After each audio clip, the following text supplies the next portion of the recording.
Good morning everyone. তো সকাল সকাল আমি কিন্তু নিয়ে চলে এসেছি এই হেয়ার অয়েল দুটো। এই হেয়ার অয়েল দুটো আমি ইউজ করি এবং কিভাবে আমি মাসাজ করি এবং হেয়ারের পরিচর্যা করি তা কিন্তু তোমাদের সঙ্গে শেয়ার করব বলে কিন্তু আজ আমার সকাল সকাল আমার ভিডিওতে আসা। তো ভিডিওটি স্কিপ না করে শেষ পর্যন্ত দেখতে থাকো।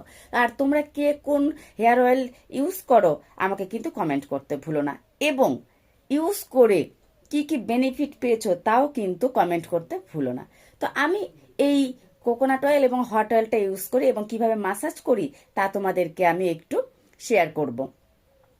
তো প্রথমেই বলে দিই, একটা পাত্রে জল গরম করে নিতে হবে এবং তারপরে সেই জলটা কিন্তু অন্য একটা পাত্রে ঢেলে নিতে হবে।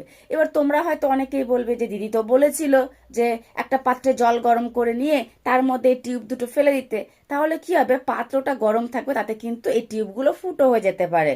তো সেই জন্য বলবো, যে পাত্রে জল গরম করবে সেই পাত্র থেকে অন্য একটা পাত্রে ঢেলে নিতে হবে। ঢেলে নিয়ে তারপরে হচ্ছে এই হেয়ার অয়েল দুটো হচ্ছে তার মধ্যে ডুবিয়ে রাখতে হবে। তারপরে একটা বাটিতে একটা বাটিতে হচ্ছে ঢেলে নিতে হবে। এবার তোমরা আলাদা আলাদা ভাবেও দিতে পারো, আবার একসঙ্গেও দিতে পারো। তো আমার যেহেতু একটু সময়ের বড় অভাব, তো সেই জন্য আমি কিন্তু একটা পাত্রে কিন্তু ঢেলে নিয়েছি। আর যেহেতু এখন শীতের দিন, দেখো ঢালতে ঢালতেই কিন্তু জমে গেছে, তো একটু নাড়াচাড়া করলেই ঠিক হয়ে যাবে। তো দেখো আমি কিভাবে ইউজ করি।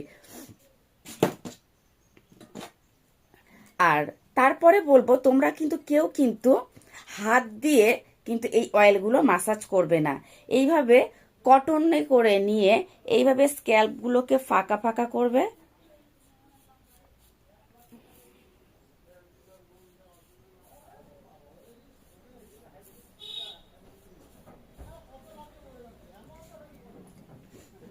এইভাবে ফাঁকা ফাঁকা করে করে এইভাবে এইভাবে আলতো হাতে খুব সুন্দরভাবে কিন্তু মাসাজ করবে।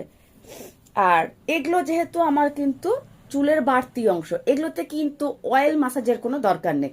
এগুলোকে ভালো রাখার জন্য কি করতে হবে, আমাদের শ্যাম্পু, কন্ডিশনার, মাস্ক, এগুলো ইউজ, সিরাম, এগুলো ইউজ করলেই কিন্তু চলবে। যেহেতু আমাদের এই স্ক্যাল্পে মানে এই গোড়াতে যদি আমরা খাবার দিই তাহলে কিন্তু আমাদের চুল কিন্তু স্ট্রং থাকবে, হেলদি থাকবে, এবং তাতে কি হবে, আমাদের কিন্তু চুল পড়ার সমস্যা থেকে আমরা বেরিয়ে আসতে পারবো। তারপরে যাদের চুল ড্রাই অথবা ফিজি হয়ে গেছে সেই সমস্যা থেকে বেরিয়ে আসতে পারবো। অনেকের হয়তো চুলের ডগা ফেটে যায়, তারপরে অনেকের ড্যান্ড্রফ সমস্যা হয়, সেই সব সমস্যা থেকে কিন্তু আমরা বেরিয়ে আসতে পারবো।